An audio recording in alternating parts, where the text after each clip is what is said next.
In May of 1970, in a room inside the police headquarters in Bogotá, Colombia, the captain of the world champions sat on a plastic chair and waited. The ceiling fan above him turned in slow, lopsided circles, pushing warm air from one corner to another without cooling anything. Somewhere beyond the wall, salsa music leaked from a bar that had not yet closed. The fluorescent tube overhead buzzed and flickered, casting a greenish pallor across the desk, the filing cabinet, the half-drunk cup of coffee that an officer had abandoned an hour ago. Bobby Moore did not move. He did not raise his voice. He did not demand a telephone call, a lawyer, or an explanation. He sat with one leg crossed over the other, his hands resting on his knee, and looked at the wall as though studying a painting that only he could see. One of the Colombian officers would later remark that he felt like offering the Englishman a cigar. He had never seen a suspect so untroubled. He had never seen anyone so still. 4 years earlier, this man had lifted the Jules Rimet trophy above his head at Wembley before 96,000 people and the Queen of England. He had shaken hands with Elizabeth II herself, having first paused in full view of 300 million television viewers to wipe the mud from his palms on the velvet cloth that draped the royal balcony. That image had become the defining photograph of English football. The clean hands, the unreadable face. The authority of a man who understood that some moments required not passion but precision. Now those same hands were empty. His passport had been confiscated. His name had been entered into a Colombian police ledger alongside an accusation so absurd it might have been lifted from a farce. The theft of an emerald bracelet, valued at £600, from a jewelry shop inside the Hotel Tequendama. A woman named Clara Padilla, who worked behind the counter of the Fuego Verde boutique, had pointed her finger at the captain of England and sworn that he had slipped a bracelet into his pocket whilst browsing with a teammate. Bobby Charlton had been with him. Charlton was pale with fury. The manager, Alf Ramsey, paced the corridor outside like a man awaiting a verdict in a capital trial. Moore waited. He had been in tighter situations, or so he would tell people afterwards, with the faintest trace of a smile that might have been irony and might have been something else entirely. The accusation was a fabrication. It would take months to prove it, but the machinery of proof was already grinding into motion. A second witness, produced by the shop owner to corroborate Padilla's account, would later confess that he had been paid to lie.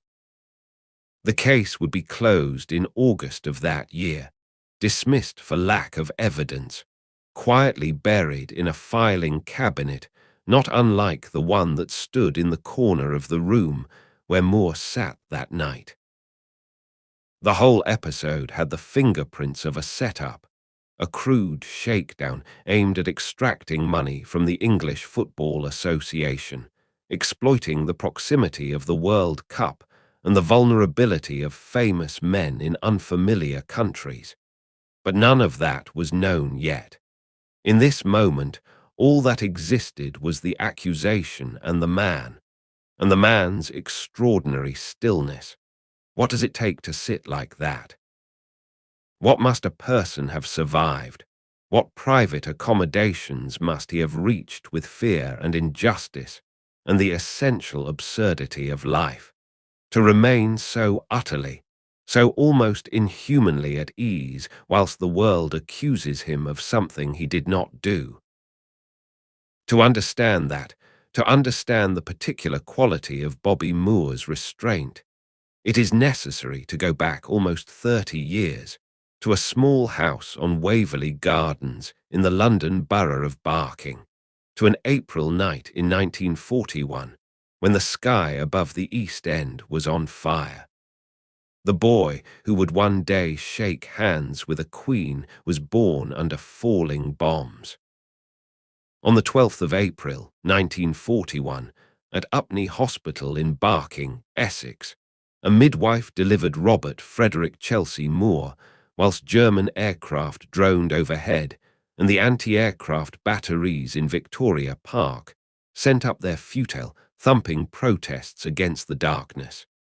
His first cry, if any nurse had paused to notice, was swallowed by the wail of the air raid siren. It was that kind of entrance into the world. No trumpets, no ceremony, just survival. Barking in the 40s was a place of terraced houses and factory chimneys, of men who left for work before dawn and returned after dark, and of women who kept the houses standing through sheer determination. The war had flattened parts of the East End entirely, but the people remained, carrying themselves with the particular pride of those who have endured the worst and refused to say so. To complain in Barking was to admit weakness. You got on with it. You kept your head down and your mouth shut. Robert Edward Moore, Bobby's father, was a man shaped entirely by this code. He worked on the railways, dependable, dutiful, a man who ate his supper, read his newspaper, and went to bed. He loved his son. This was understood rather than expressed. In later years, those who knew the family would observe that father and son shared a striking resemblance, not in their faces, which were quite different, but in their reserve. Neither man had been taught the vocabulary of emotion. Neither possessed it. His father might have said something like, "Football's not a proper job, son. A job is when you come home tired." Whether those were the precise words, we cannot know. But he said something like them, because every father in Barking said something like them, and because Bobby Moore would carry a faint trace of that skepticism throughout his life. A sense that what he did on a football pitch, however magnificent, was somehow not entirely serious. His mother, Dory's, was warmer but no less reserved. She kept the house on Waverley Gardens spotless. She fed the family on a budget that would make a modern accountant weep. In the Moore household, love was expressed through roast dinners and ironed shirts, and the fact that the door was always open when you came home. It was never expressed through words. Bobby was a neat child, tidy, organized. His shoes were always polished. He hated mess, a trait that would define his entire philosophy of the game. Order over chaos. Cleanliness always above all. At Tom Hood Technical School, he was an average student. It was on the playing fields that the boy came alive, not with the screaming, dribbling energy of a natural entertainer, but with something rarer. He read the game. He saw patterns. Whilst other boys chased the ball like puppies, young Bobby Moore stood still, watching, waiting, and then, at precisely the right moment, stepping forward to intercept a pass that nobody else had seen coming. And there was cricket. Few people know this, but before football claimed him entirely, Moore was a cricketer of genuine promise. He played for the Essex youth team alongside a boy named Geoff Hurst, the same Geoff Hurst who would later score a hat-trick in the World Cup final. Moore captained the South of England schools cricket side. A natural leader even then, tactical, respected by teammates and opponents alike. The county coaches encouraged him. But by 15, another path had opened, and cricket became a road not taken. That path led to Upton Park, to the green rectangle of the bowling ground, to a club called West Ham United, and to a man with one lung and a bottle of whiskey in his desk drawer who would change Bobby Moore's life forever. Malcolm Allison was not the sort of coach that parents in Barking imagined when they thought about their sons' futures. He was loud, profane, brilliant, and frequently drunk. He had been a promising player himself until tuberculosis claimed his left lung and ended his career at 30. What remained was a tactical mind of extraordinary sharpness, housed in a body that seemed determined to destroy itself through every available excess. The first time Allison saw 15-year-old Bobby Moore, something shifted behind his bloodshot eyes. The boy was slow, painfully slow. He lacked the explosive pace that English football demanded of its defenders. His tackling was adequate, not devastating. His heading was competent, not commanding. But the boy could see things. You're slow, Moore. You're weak. But you see what others won't see for another 3 seconds. And 3 seconds in football, that's a lifetime. Something like this was what Allison told him. The exact words have been smoothed by decades of retelling, but the essence remains. Allison recognized in the teenager a quality that could not be taught. The ability to read the geometry of the game, to understand where the ball would be before it arrived, to position himself with such intelligence that speed became irrelevant. Under Allison's mentorship, Moore stayed behind after training, studying positional play until the light faded. He learned to think 3 moves ahead, like a chess player trapped inside an athlete's body. Ron Greenwood, the cerebral manager who took charge of West Ham in 1961, saw something else again. He saw a defender who could begin attacks, a player who treated the ball not as a threat to be neutralized, but as a tool to be deployed. "Moore's like my old rover," Greenwood once said. "He might not look like much, but he never breaks down. Not the most flattering comparison, but accurate." By 1958, at 17, Moore had made his first team debut. His contract paid him roughly £12 a week. He was slight, pale, unremarkable to look at. On the pitch, he was a revelation, not because of what he did, but because of what he made unnecessary. With Moore at the back, panic dissolved. The defense organized itself around him as though he emitted some invisible signal that told every player exactly where to stand. By the mid-1960s, the boy from Barking had become the heartbeat of West Ham United. In 1964, the Football Writers Association named him their Footballer of the Year. That same season, he captained West Ham to victory in the FA Cup, beating Preston North End 3-2.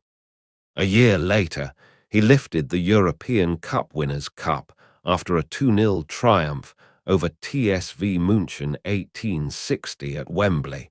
3 trophies in 2 seasons. He was 23 years old. England had found its captain. But there were things that even Allison could not teach. Things like how to sit across a table from a girl in a Barking dance hall and find the words to tell her that you thought she was beautiful. Christina Dean, Tina, as everyone called her, was 17 when she met Bobby Moore. It was 1957, or perhaps 58. The precise date has slipped through the cracks of public record. What is known is that they met in Barking, at a dance or through mutual friends, and that Moore, the commanding captain, the ice-cold reader of the game, was almost paralyzed by shyness. He was the most bashful lad I'd ever met, Tina would recall decades later.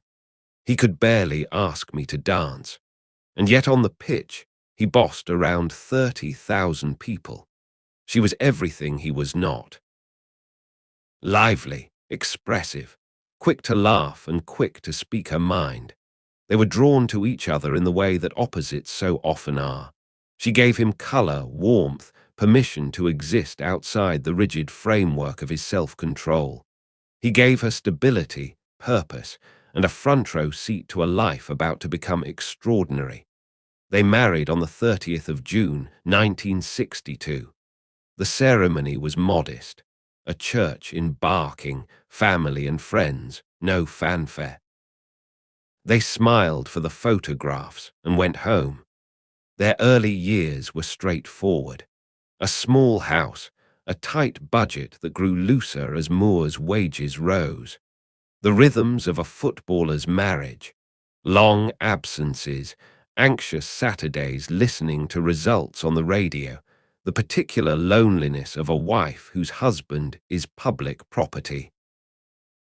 Tina adapted.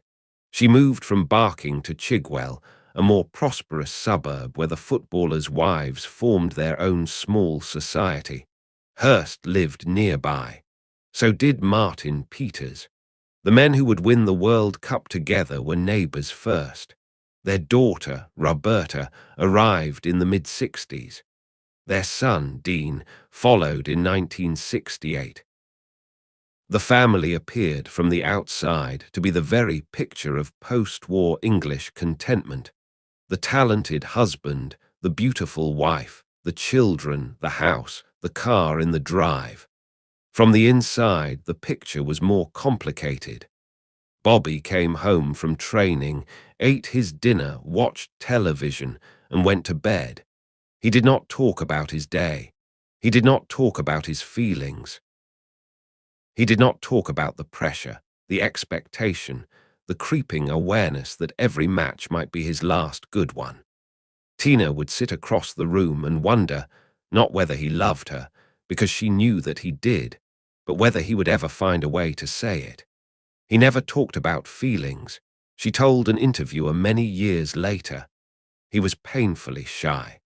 It was a marriage built on love, on loyalty, on all the things that the working class of post-war England valued most.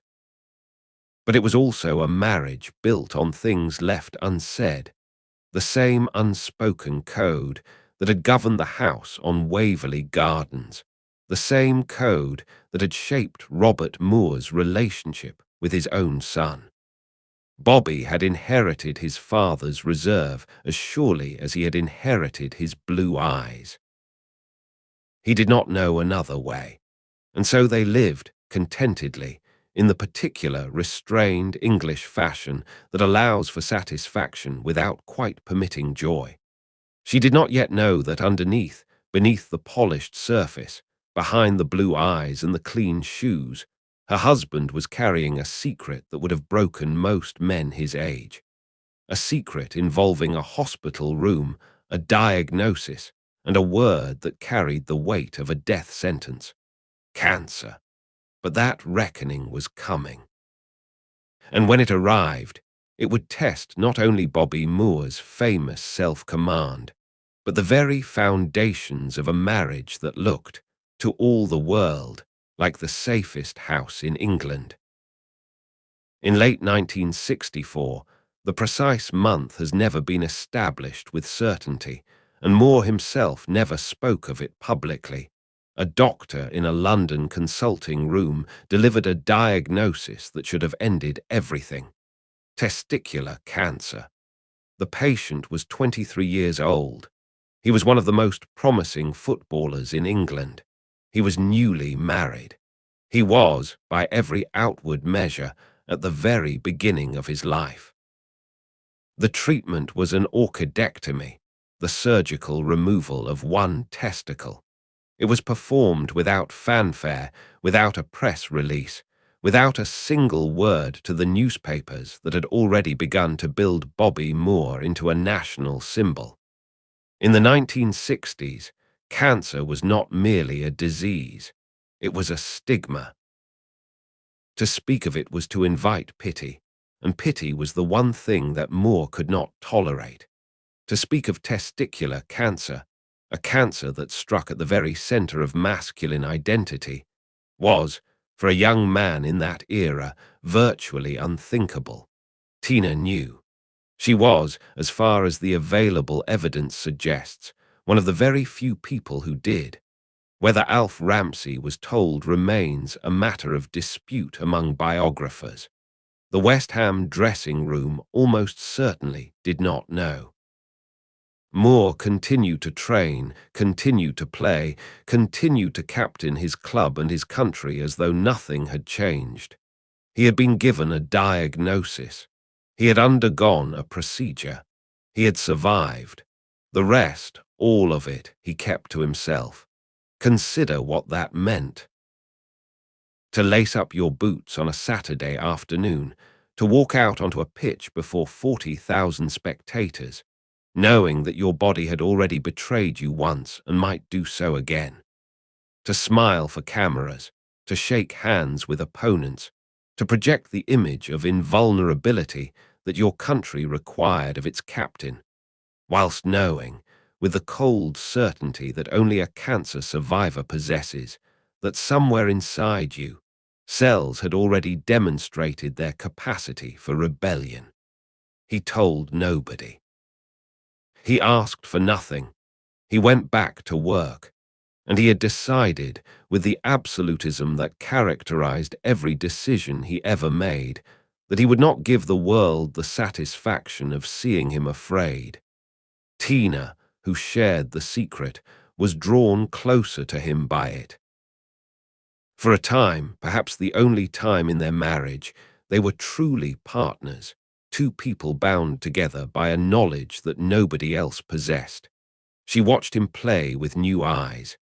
Every match was a small miracle. She could not tell her friends, her mother, her neighbors. She carried the weight alongside him in that particular way that would come to define them both.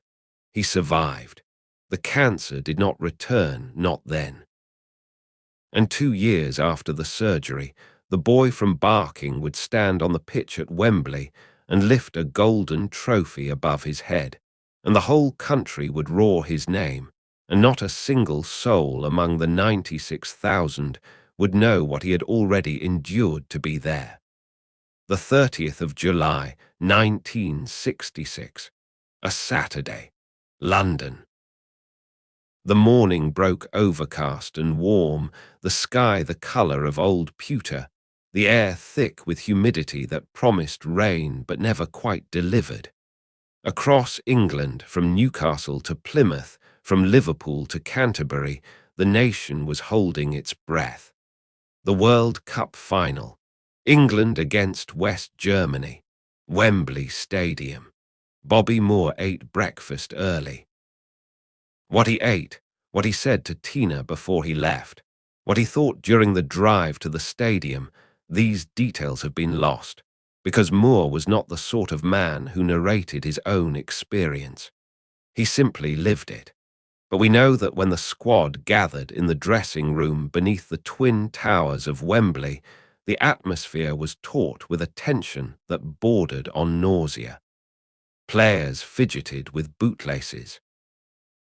Some visited the lavatory 3 or 4 times. Nobby Stiles muttered to himself. Jack Charlton stared at the wall. Moore, by every account, sat on the bench and tied his boots with the methodical ease of a man preparing for a Sunday friendly. Ramsey delivered his team talk. It was characteristically spare. Ramsey was not given to Churchillian rhetoric. He told his players what he expected. He told them they were ready.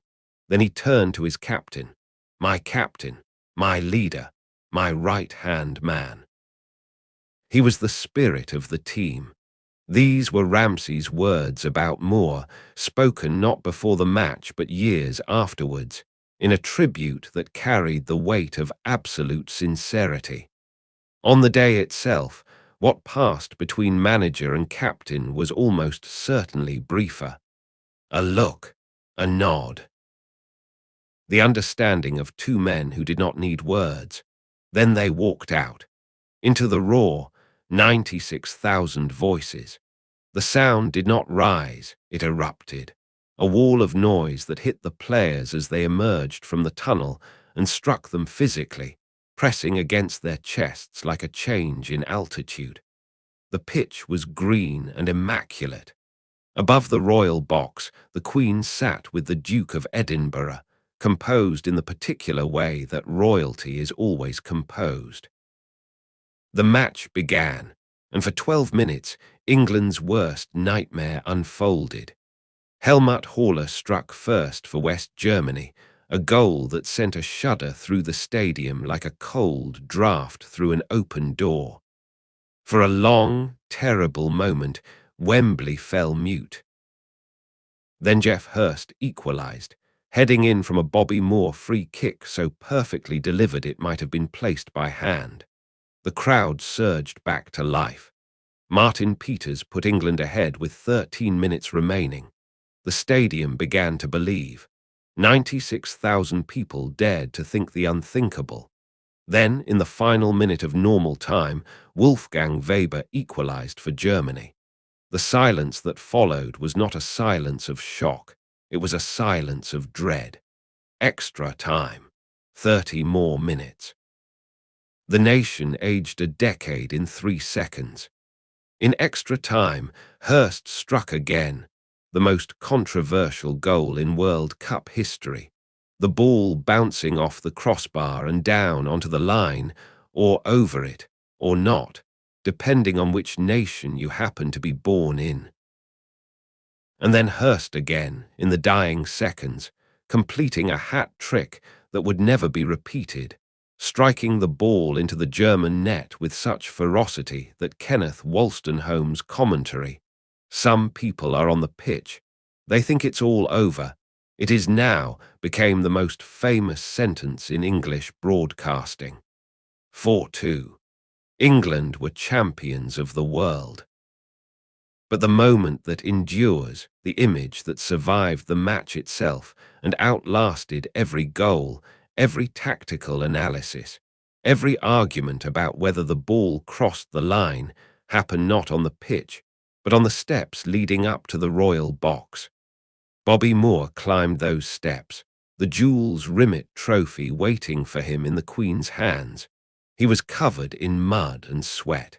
His kit was soaked. His hair, always carefully arranged, was plastered to his forehead, and he stopped. He looked down at his hands.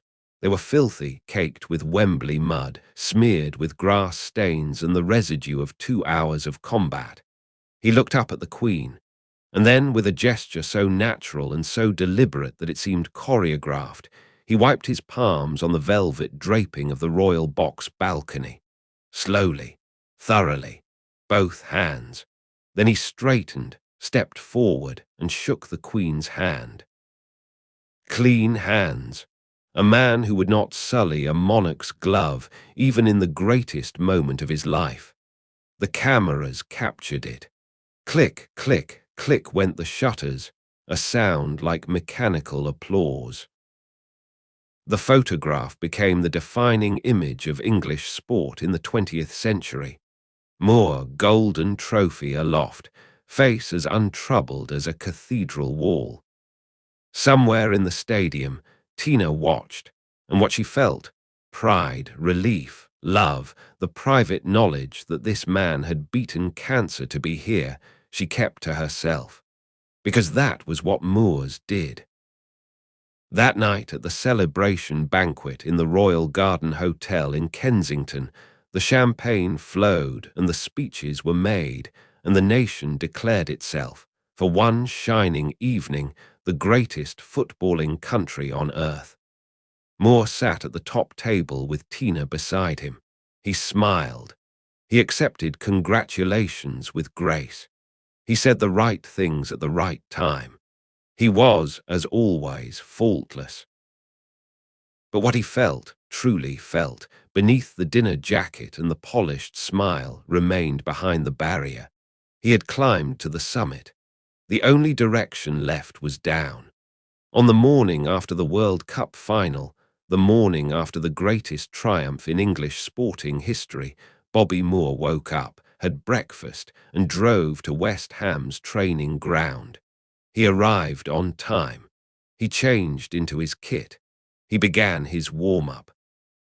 When a teammate, still bleary from the celebrations, asked what he was doing there, Moore looked at him blankly. It was a training day. Where else would he be? This anecdote has been told so often it has hardened into legend, but its meaning shifts depending on who tells it. To some, it reveals extraordinary professionalism. To others, it suggests something more troubling. A man so tightly wounded that he could not allow himself even a single day of unguarded happiness. He had won the World Cup. He had been acclaimed by the Queen, and his response was to go to work. The years between 66 and 70 were on the surface a continuation of golden times. Moore remained England's captain, its most recognised sportsman, its most admired figure after the monarch herself. He played with the same serene authority. He attended functions, appeared in advertisements, shook hands with dignitaries. But Upton Park was not Old Trafford, and West Ham were not champions. They were a mid-table club with the heart of a giant and the budget of a corner shop, and Moore, the finest defender in the world, the man whom every top club in Europe would have taken in an instant, stayed. Out of loyalty or habit, or the same aversion to disruption that governed every aspect of his private life. Offers came from Manchester United, from Tottenham Hotspur. He turned them all down. Upton Park was home, and Bobby Moore did not leave home. Tina watched. She decorated the house. She raised the children. She appeared at matches in her best dress and smiled for the photographers and waited, always waited, for her husband to come back and tell her something real. He rarely did. The gap between them did not widen dramatically. It simply persisted, a fixed distance that neither knew how to close. And then came Bogota. The full story deserves to be told properly, because it was not merely a scandal, it was a looking glass, and what it reflected back was a portrait of Bobby Moore that the world had not yet seen. In May of 1970, the England squad flew to South America for the World Cup in Mexico. Their route took them through Colombia, where they were scheduled to play a friendly in Bogota. They stayed at the Hotel Tequendama, a grand, faded establishment in the center of the city. Inside the lobby, a small jewelry shop called the Fuego Verde sold emeralds to tourists. Moore and Bobby Charlton entered the shop. They browsed. They left. Nothing was purchased. Nothing, according to both men and every independent witness later interviewed, was taken.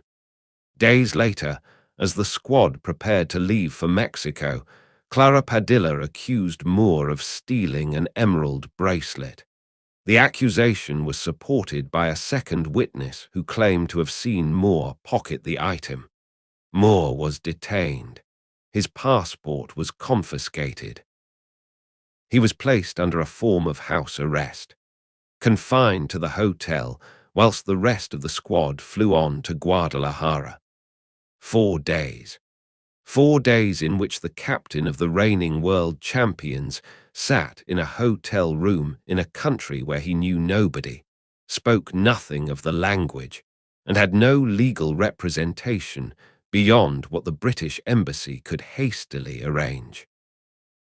4 days in which the English press erupted, in which the Football Association scrambled, in which conspiracy theories multiplied like bacteria in the Colombian heat. The theories had foundation. It emerged that the Fuego Verde had a history of similar accusations against foreign visitors, a pattern suggesting systematic extortion rather than genuine theft. The second witness eventually recanted, admitting the shop owner had paid him to lie. The charges were dropped in August of that year, buried under the weight of their own absurdity. But in May, none of this had been established. There was only the accusation, the confinement, and Moore's response, which was no response at all. He did not protest. He did not rage. He read a book. He requested a cup of tea. He behaved, according to those who saw him during those 4 days, exactly as he behaved on a football pitch, with complete, unshakable authority over himself, if over nothing else. What the episode cost him privately, we do not know. He never said. Tina, back in Chigwell, received a phone call no wife wants to receive. Your husband has been arrested in South America, and absorbed the shock with the stoic resilience that barking had taught her and marriage had perfected. But Bogota was not quite finished with the Moors. In August of that same year, an anonymous letter arrived at the family home. It demanded £10,000 in exchange for Tina's safety, a kidnapping threat. Moore withdrew from West Ham's pre-season fixtures and stayed at home until the police were satisfied the danger had passed. The Colombian shadow had followed him back to England, reaching into the suburb where the children played in the garden and the neighbours waved over the hedge, reminding him that fame was not merely a blessing. It was a target painted on the back of everyone you loved. He said nothing about the fear. He carried it the way he carried everything, inward, downward, out of sight. Because that was all he knew how to do. 10 days after his release from house arrest in Bogota, Bobby Moore walked onto a football pitch in Guadalajara, Mexico, and played what many consider the finest match of his life. The opponent was Brazil, not merely Brazil, but the greatest Brazil the world has ever seen. Pelé, Jairzinho, Tostão, Rivellino, Gerson. A team so extravagantly talented that football historians still argue about whether any side, before or since, has matched them. The heat in Guadalajara on the 7th of June 1970 was ferocious, a dry, white sky heat that sapped the energy from European legs and turned the pitch into a furnace. England, the defending champions, were expected to struggle. They did. Brazil won 1-0 through a Jairzinho goal that felt as inevitable as sunrise. But the result is not what anyone remembers. What they remember is the defending. Moore played that afternoon as though the ball, the pitch, and the 21 other men on it existed solely for his convenience. He read every Brazilian attack before it developed. He intercepted passes that seemed destined for their target. He tackled with a precision so surgical that even the Brazilian players appeared to admire it. The defining moment came midway through the second half, when Jairzinho, the most dangerous winger on the planet, received the ball on the right side of the English penalty area and prepared to shoot. Moore slid in. The ball left Jairzinho's foot and arrived at Moore's with the neatness of a transaction between gentlemen. No foul, no contact, no fuss. Just the assertion of superiority by a man who had nothing left to prove and proved it anyway. Then, after the final whistle, came the photograph. Pelé sought out Moore. The two men met near the center circle, and what followed was captured by a camera and became one of the most celebrated images in the history of sport. They exchanged shirts, Moore pulling the white of England over his head, Pelé tugging off the yellow of Brazil, and then they embraced. It was not a formal handshake.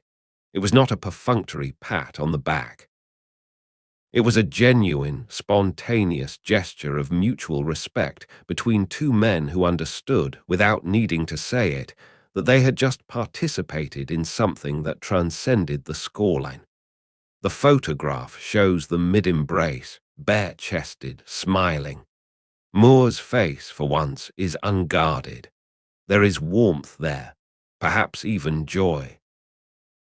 It is one of the very few images in which Bobby Moore looks like a man who has allowed himself, however briefly, to feel something uncomplicated. But coronations, by their nature, mark the end of something as much as the beginning. Moore's last World Cup ended 4 days later in the quarter-final against West Germany. England led 2-0, then collapsed. The final score was 3-2. The squad flew home without a word exchanged between them. Moore sat in his seat on the aircraft, staring out of the window at the clouds below, and whatever he thought about the future he kept to himself. The descent did not begin with a single dramatic event. There was no catastrophe, no public rupture, no moment when the world looked at Bobby Moore and declared it finished. Instead, there was a slow, almost imperceptible ebbing, like a tide going out so gradually that you do not notice the water retreating until you look down and find yourself standing on dry sand. In January of 1971, before a fourth-round FA Cup match against Blackpool, Moore and 3 West Ham teammates spent the night drinking in a nightclub. The group included Jimmy Greaves, Brian Deere, and Clyde Best. They drank until the early hours. They slept barely at all. The stale air of the club, cigarette smoke, spilt lager, the thump of a bass line through thin walls still clung to their clothes when they arrived at the ground the following afternoon. West Ham lost 4-0. The club fined them each a week's wages. Moore, as captain, bore the heaviest scrutiny. He had drunk less than the others, by most accounts, but that was beside the point. The captain's behavior was the team's behavior. It was not the first time alcohol had featured in Moore's life, and it would not be the last.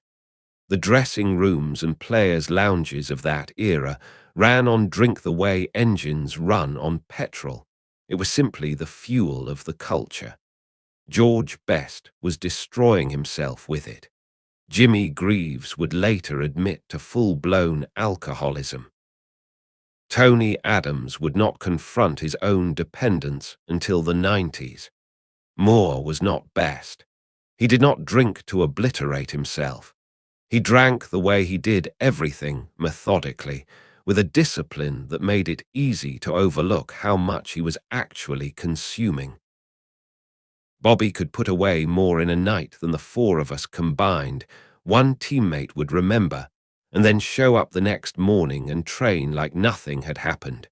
We hated him for it, lovingly, but the discipline was not absolute.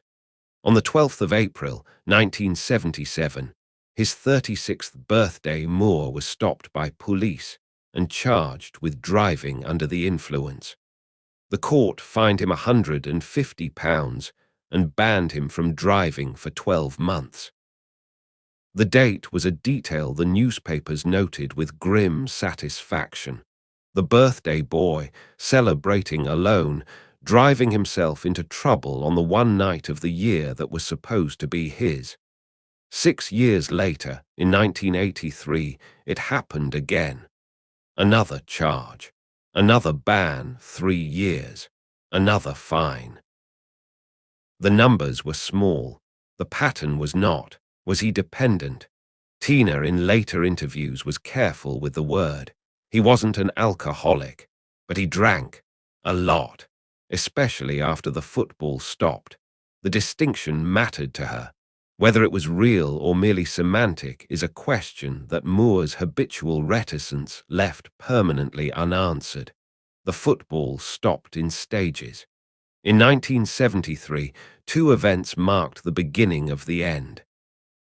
On the 17th of October, at Wembley, England played Poland in a World Cup qualifier. A draw would eliminate England from the following summer's tournament. Moore was no longer in the starting 11. Ramsey had finally, reluctantly, moved on. But the former captain was there, on the bench, watching as England battered the Polish goal without reward, watching as the goalkeeper Jan Tomaszewski performed miracles, watching as the minutes drained away and the nation's World Cup hopes drained with them. With seconds remaining, Ramsey sent on a substitute. Kevin Hector of Derby County. Hector hesitated at the touchline, fumbling with his shin pads. Moore reached out, grabbed the younger man by the shorts, and physically shoved him onto the pitch. "Faster, lad." It was too late. England drew 1-1. They did not go to the World Cup. Moore's final international appearance came a month later, on the 14th of November, 1973. England versus Italy at Wembley. A 1-0 defeat. 108 caps, a record that would stand for 16 years until Peter Shilton surpassed it. There was no ceremony, no farewell, no standing ovation. The record books were updated. The shirt was hung up. The telephone did not ring. He left West Ham in 1974 after 544 appearances and 16 years of service. The departure was muted, a disagreement with the board, a sense that the club had moved on, a recognition that the legs which had never been fast were now simply slow. He signed for Fulham, a second-division club in southwest London, and there he found something unexpected, a kind of contentment. The pressure was less. The crowds were smaller. He played with an elegance that belied his declining pace, reading the game from experience rather than athleticism. In 1975, Fulham reached the FA Cup final. Their opponents, in one of football's crueler coincidences, were West Ham United. Moore walked out at Wembley wearing the white of Fulham, facing the claret and blue he had worn for nearly 2 decades. The crowd did not know whom to cheer. Neither, perhaps, did he. Fulham lost 2-0. Moore shook hands with his former teammates, changed out of his kit for the last time at Wembley, and said nothing about what it had cost him to lose on the ground where he had once held the world. In 1977, at the age of 36, he retired from professional football. His legs had finally betrayed what his mind had always known. That time was the one opponent he could not outtreed. And then the telephone stopped ringing. The emptiness that followed Bobby Moore's retirement was not the companionable hush of a man enjoying his leisure. It was the absence of a telephone that does not ring, the hollow of a postbox that remains bare, the void left by an establishment that has taken what it needed from a man and has no further use for him. Moore wanted to manage. He had spent 2 decades studying the game from the inside, accumulating knowledge that few could rival. He applied for positions. He made himself available. He waited for the call from the Football Association, the call that would surely come, that must come, that simple justice demanded. A coaching role, a consultancy, an ambassadorship, anything, nothing came. Instead, there was Oxford City, a non-league club, semi-professional, playing before crowds numbered in the hundreds. Moore managed them with the same diligence he had brought to Wembley. After Oxford City, Southend United, a lower league club on the Essex coast, where the wind blew in off the North Sea and the ambitions were as modest as the budget. It did not go well. In 1981, he travelled to Hong Kong to manage Eastern Football Club, as far from Wembley as geography allowed. During one match, short of players, the 50-year-old Moore put himself on the pitch for 12 minutes. His team won 4-0. It was an episode that was either comic or devastating, depending on your heart. The former captain of England, greying at the temples, jogging through a meaningless match on the other side of the world because there was literally nobody else. He returned to England. He invested in a pub, Moore's, in Stratford, East London, and discovered that the business world did not operate according to the same principles as a football pitch. Partners cheated him. Investments soured. A country club venture ended in financial embarrassment. And meanwhile, at Lancaster Gate, the headquarters of the Football Association, the men who ran English football continued to overlook the most decorated Englishman in the game's history. The reasons were never stated explicitly. They did not need to be. Bobby Moore was from Barking. He spoke with an Essex accent. He had not attended the right schools. He did not belong to the right clubs. The Football Association of the 1970s and 80s was governed by men in blazers with crests on the pocket, men who addressed each other by surname, men for whom a working-class boy from the East End, however gifted, however manifestly qualified, was simply not one of them. They did not reject him. That would have required a decision, and decisions leave evidence. They simply never considered him. His name was not discussed. His candidacy for the England manager's position, a role for which he was more qualified than almost any living Englishman, was never placed on the table. He was not turned away at the door. The door was never opened. In 1986, Franz Beckenbauer, Moore's German counterpart, the defender who had faced him across the Wembley turf 20 years earlier, managed West Germany to a World Cup final. That same year, Bobby Moore proofread match reports for a tabloid that most people hid under their mattresses. Pelé, meanwhile, became Brazil's global ambassador for the sport. Their countries embraced them. Their countries found ways to use their knowledge, their prestige, their wisdom. England found ways to forget, and then there were the honours. In 1967, Moore was awarded the CBE Commander of the Order of the British Empire, a significant recognition, but not a knighthood. Alf Ramsey received his that same year, Sir Alf. Bobby Charlton was knighted in 1994, Sir Bobby. Geoff Hurst followed in 1998, Sir Geoff. The manager, the midfielder, the striker, all honoured with the highest distinction the crown could bestow.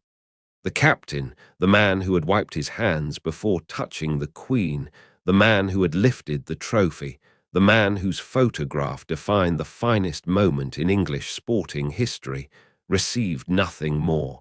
Not in his lifetime, not after his death. The campaign for a posthumous knighthood continues to this day. The government's position remains that knighthoods are not awarded posthumously, except in military cases. Bobby Moore, who fought a different kind of war, does not qualify. The door remains shut.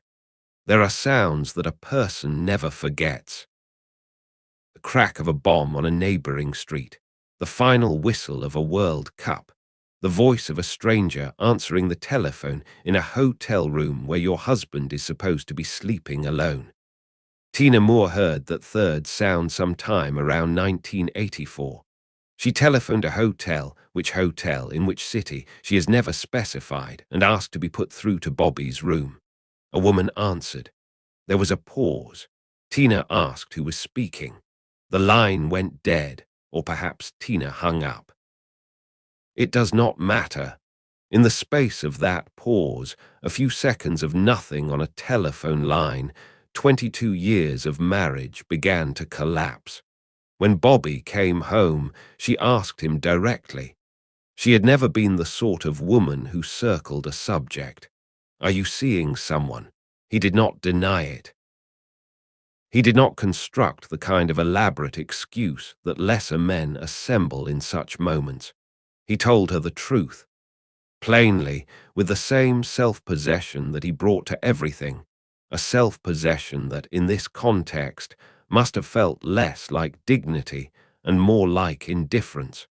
Her name was Stephanie Parlin. She was a stewardess with British Airways, roughly 8 years younger than Bobby. They had met, most probably on a flight, though the precise circumstances have never been confirmed. and the affair had been going on for some time. Long enough for Stephanie to answer a hotel telephone without hesitation. Long enough for Bobby to have built a second, parallel life that ran alongside his marriage like a hidden track on a gramophone record. He wasn't a womanizer, Tina said, in an interview that carried the particular authority of a woman who had earned the right to judge. In 22 years, she was the only one. But that was enough. It was enough. One betrayal in a marriage built on trust and things left unsaid was sufficient to bring the whole structure down, not because the love had gone, but because the unspoken code that had once been their shared language became the thing that divided them. Bobby could not explain why he had done it. He could not articulate what he had been seeking.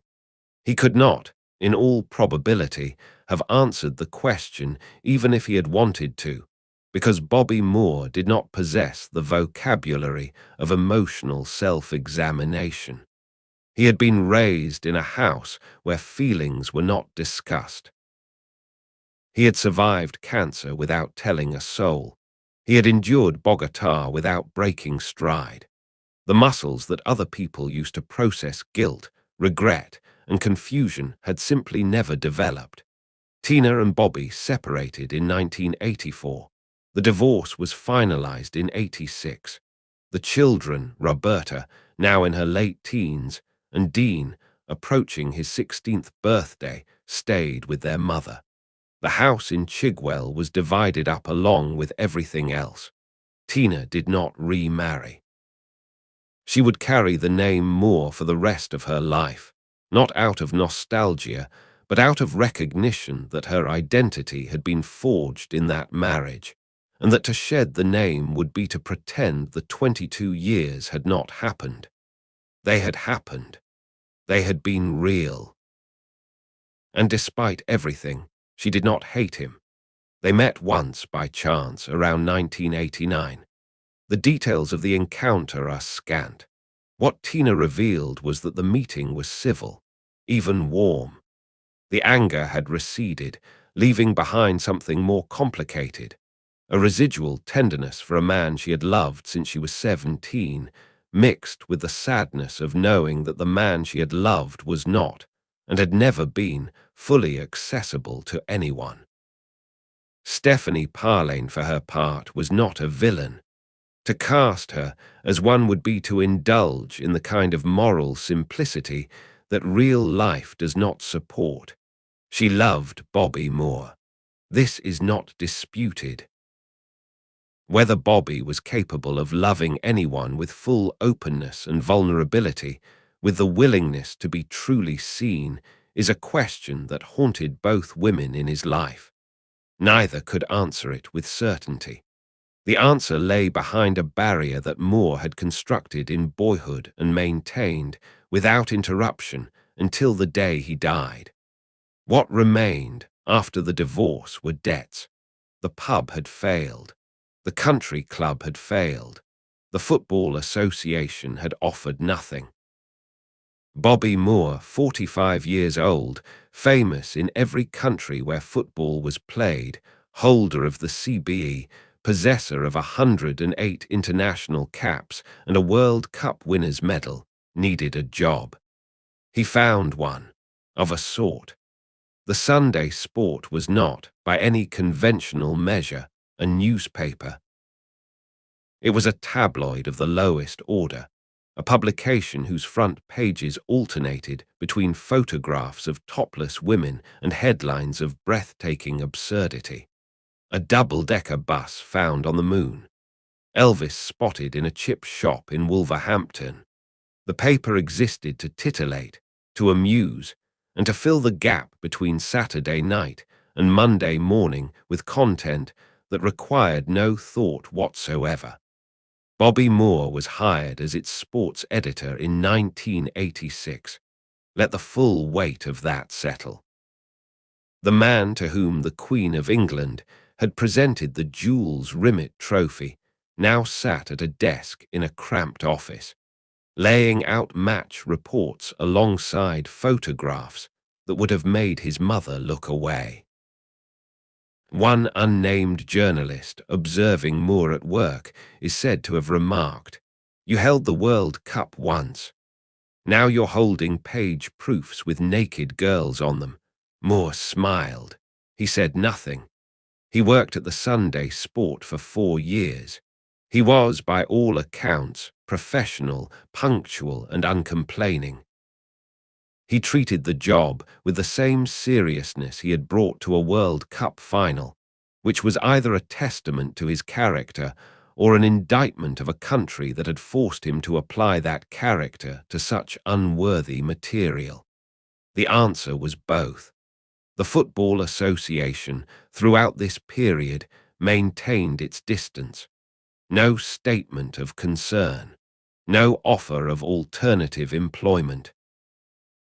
No acknowledgement that one of the greatest figures in the history of English football was working for a publication that most people were embarrassed to be seen reading on a train. They used him and threw him away. Tina found the words that Moore himself never used. 8 words. 22 years of marriage had taught her to speak like her ex-husband, plainly, without decoration, with a directness that landed like a clean tackle. In 1990, Moore left the Sunday Sport. What prompted the departure is not recorded. What is recorded is that he found a new position and that this one, at last, suited him. Capital Gold was a London radio station that broadcast sports commentary to an audience of middle-aged and older listeners, people who preferred the warmth of a human voice to the flashy graphics of television, people who remembered Moore not as a historical figure, but as a living presence. He became a football commentator, and he was good at it. His voice was measured, precise, the auditory equivalent of his playing style. He did not shout. He did not indulge in hyperbole. He analyzed the game with the same intelligence that had allowed him to read it from the center of defense, and he delivered his observations in a tone that suggested not excitement but understanding. For the first time in years, Moore appeared to be approaching something like peace. The radio work gave him purpose. It connected him to the sport that had shaped his existence. And there was Stephanie, who had remained by his side through the divorce, the financial difficulties, the years of obscurity, and who now shared with him a life that was more private than anything he had known with Tina, but that seemed to offer a kind of rest. For a year or so, life assumed a rhythm that might have passed for ordinary. Moore commentated at weekends, spent evenings with Stephanie, and began cautiously to believe that the worst was behind him. Then, in April of 1991, the worst returned. Surgery for colorectal cancer. A tumor found and removed. The operation was deemed successful. The prognosis was uncertain. On the 4th of December, 1991, Bobby Moore married Stephanie Parlane in a modest ceremony with few guests. He married her knowing the disease might return. She married him knowing the same. Neither spoke of it publicly.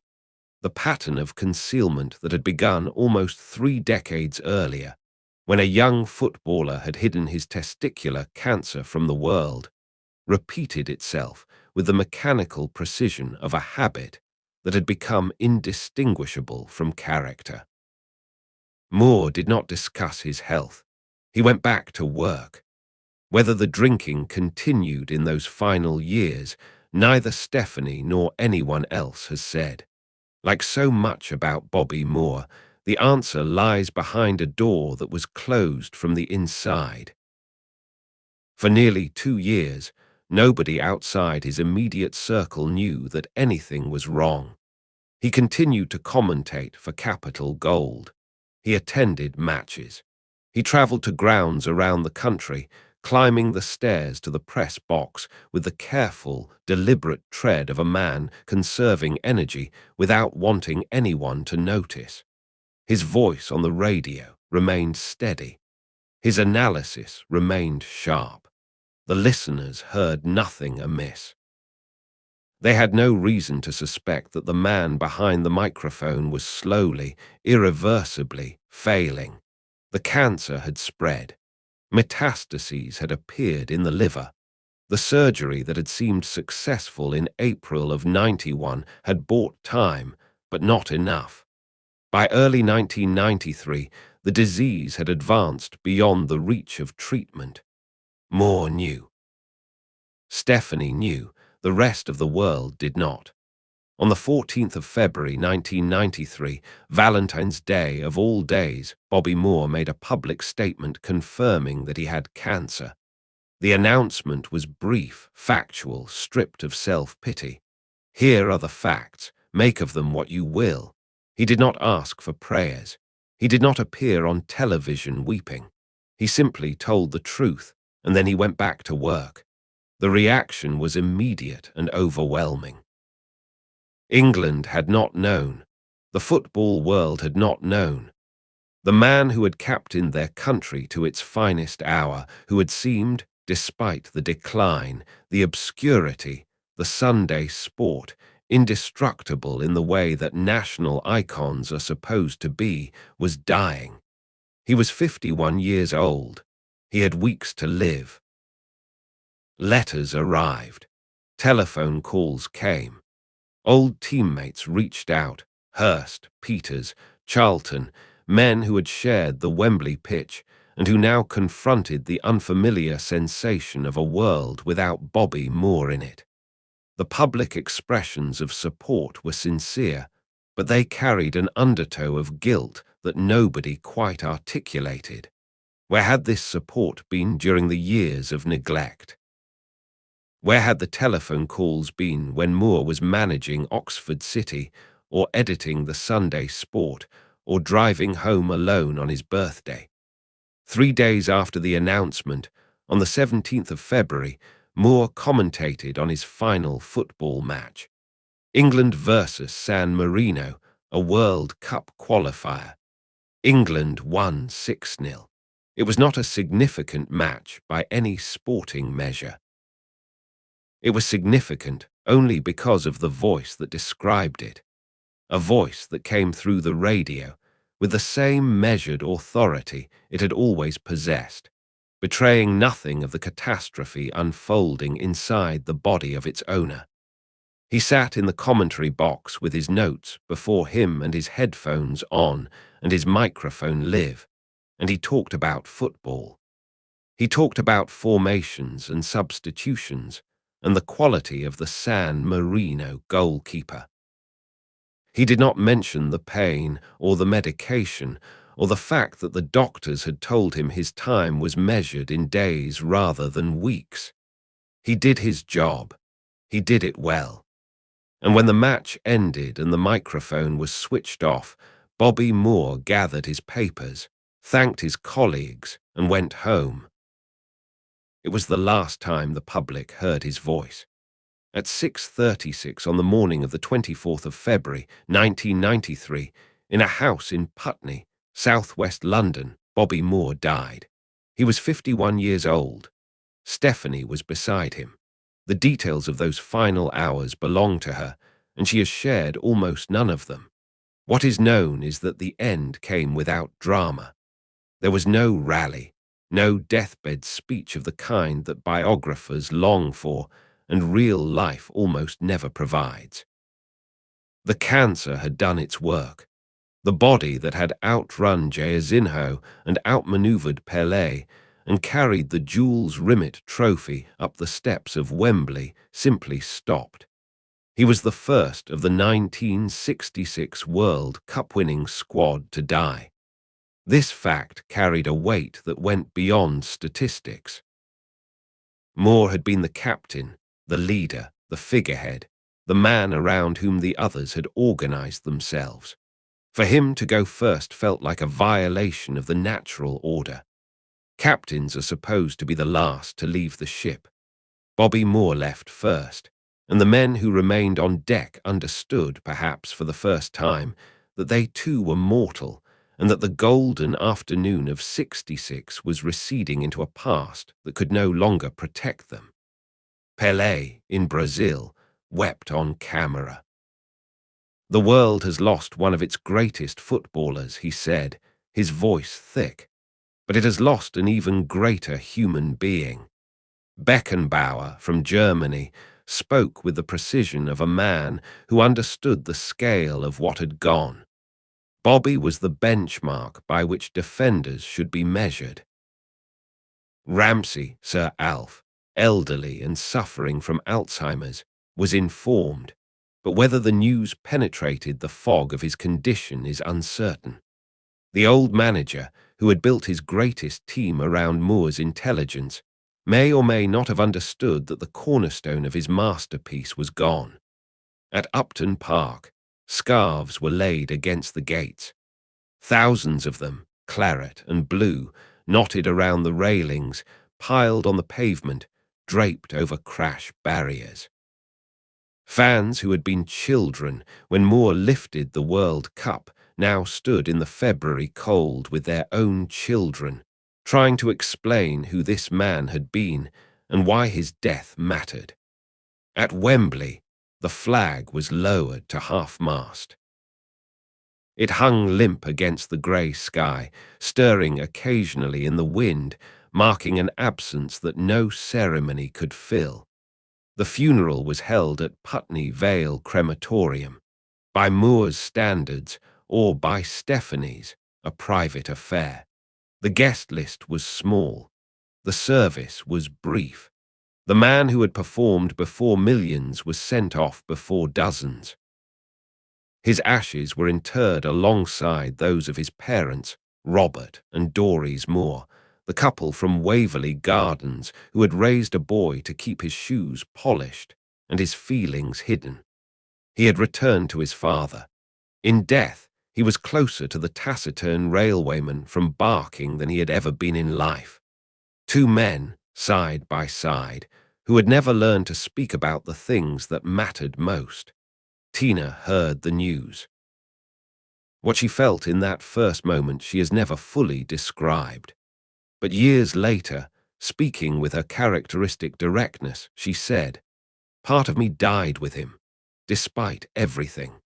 The word despite carried the weight of 22 years of marriage, one betrayal, one divorce, and a love that had survived its own destruction, damaged beyond repair, but not, apparently, beyond feeling. The world, having largely ignored Bobby Moore for the final decade of his life, now discovered an urgent need to honor him. The tributes arrived with the speed and volume that the English establishment reserves for those it has failed. Lavish, eloquent, and approximately 10 years too late. In the weeks following his death, a campaign began for a permanent memorial. It gathered momentum slowly at first, then with increasing force, driven by the particular English guilt that accompanies the belated recognition of neglected greatness. Funds were raised, committees were formed, proposals were submitted.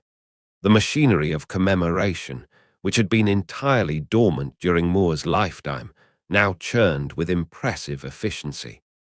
In 2007, 14 years after his death, a bronze statue was unveiled outside the new Wembley Stadium. It stands 12 feet tall, 3 times the height of the man it depicts. The figure is caught in mid-stride, one arm raised in acknowledgement, the face set in an expression of steady authority. The bronze hands are extended, palms open, clean, permanently clean. Because bronze does not sweat, does not bleed, does not wipe itself on velvet tablecloths. Bronze does not get cancer. Bronze does not sit in a Bogota hotel room at midnight wondering when it will be allowed to leave. Bronze does not drive home alone on its birthday. Stephanie Moore stood at the unveiling ceremony.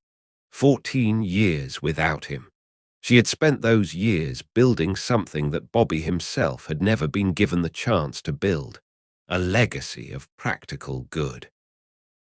The Bobby Moore Fund for Cancer Research UK, which she founded and led, raised millions of pounds for colorectal cancer research. She appeared at charity events, gave interviews when necessary, maintained her husband's name with a fierce, determined grace that echoed his own. She did not seek fame. She did not write a memoir. She guarded his memory as he had guarded his penalty area, with intelligence, with positioning, with an instinct for when to step forward and when to hold back. Standing before the statue, she looked up at the bronze face. It was a good likeness, in the way that likenesses are always good and always insufficient. It captured the jawline, the posture, the sense of contained authority. It did not capture the shyness, or the dry humor, or the way he stirred his tea, or the sound of his breathing in the dark. Statues never do. At West Ham, the Bobby Moore stand was named in his honor at the bowling ground. A blue plaque was erected on a building near the street where he had grown up in Barking. Streets were renamed. Schools invoked his name. In 2002, a BBC poll of the 100 greatest Britons placed Moore on the list. Recognition that, however gratifying, served mainly to sharpen the question that nobody in authority seemed willing to answer. If he was one of the greatest Britons, why had the greatest Britons done so little for him when it mattered? Dean Moore, Bobby and Tina's son, died in 2011. He was 43, 8 years younger than his father had been. The cruelty of that arithmetic needs no commentary. The details of his life and death remained, as his father might have wished, outside the boundary of public knowledge. Roberta, their daughter, continued to live privately. The family that Bobby Moore had built in the 1960s, the family of the small house and the polished shoes and the things that went unsaid, had been diminished by death and distance, but it endured in its own way, carrying forward a name that the world revered and that its bearers experienced as something more complicated than reverence. Tina never remarried. She gave interviews sparingly but honestly, offering glimpses of the man behind the monument that were more revealing than any biography could achieve. She spoke of his kindness, his shyness, his inability to express emotion. She spoke of the betrayal without bitterness, which was perhaps the most remarkable thing of all. She had been wounded, and she had survived the wound, and she had arrived at a place where she could hold both truths simultaneously, that Bobby Moore had been the love of her life, and that Bobby Moore had broken her heart, without feeling the need to choose between them. He was a good man, she said once, not a perfect man, a good man, and the world did not treat him as well as he deserved. A young defender, barely 18, sits alone in a darkened room somewhere in England. It is late. The only light comes from an old television screen. On it, grainy footage from 1970 plays out, Guadalajara, the heat haze rising from the pitch, Jairzinho cutting inside. The boy leans forward. He watches Moore slide in, take the ball cleanly, and set England moving again in one smooth motion. The commentator's voice crackles through decades of static. The boy's coach had left the tape for him on purpose. Watch him, the coach had said. Don't chase.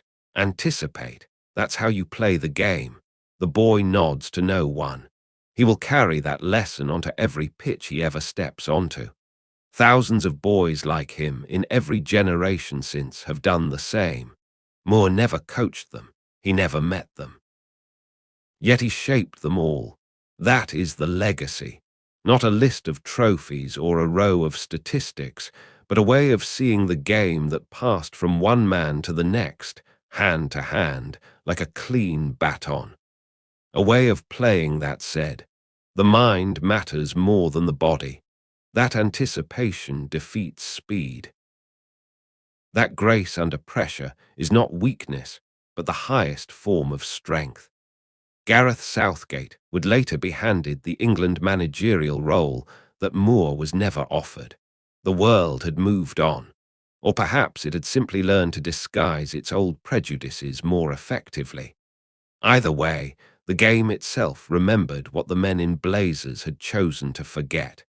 Moore's story is, in the end, an English story, and not entirely a comfortable one. It reveals something about the nation that produced him. He was working class in a system that rewarded the well-connected. He was reserved in a culture that mistook reticence for simplicity. He was proud in an establishment that demanded deference.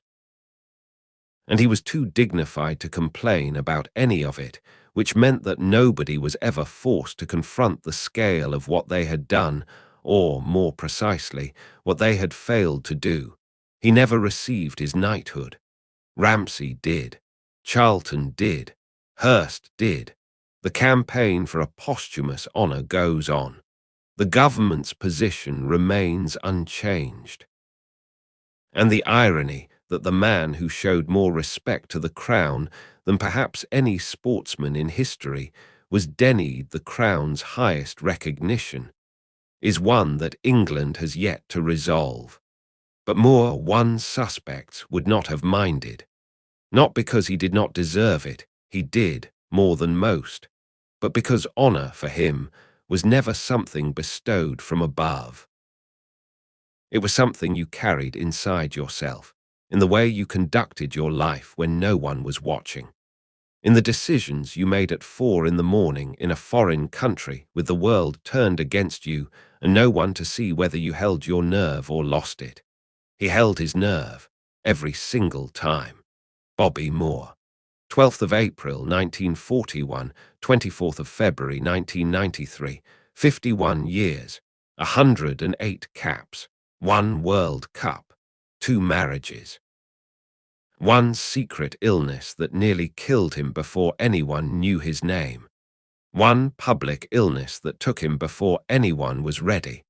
And clean hands. Always, always clean.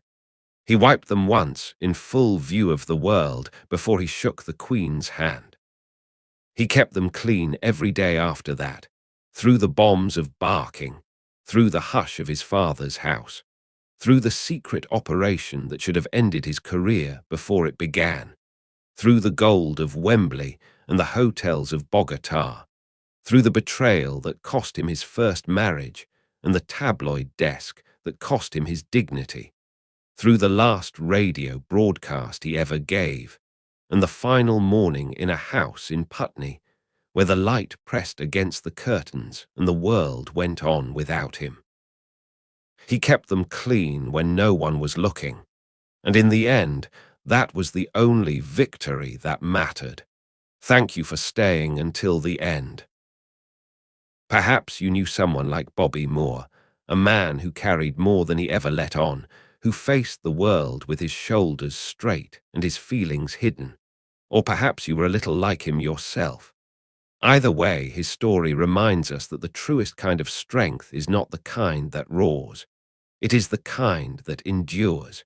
If this film moved you, share it with someone who remembers. And if you have a moment, leave a thought in the comments. Not for us, for Bobby.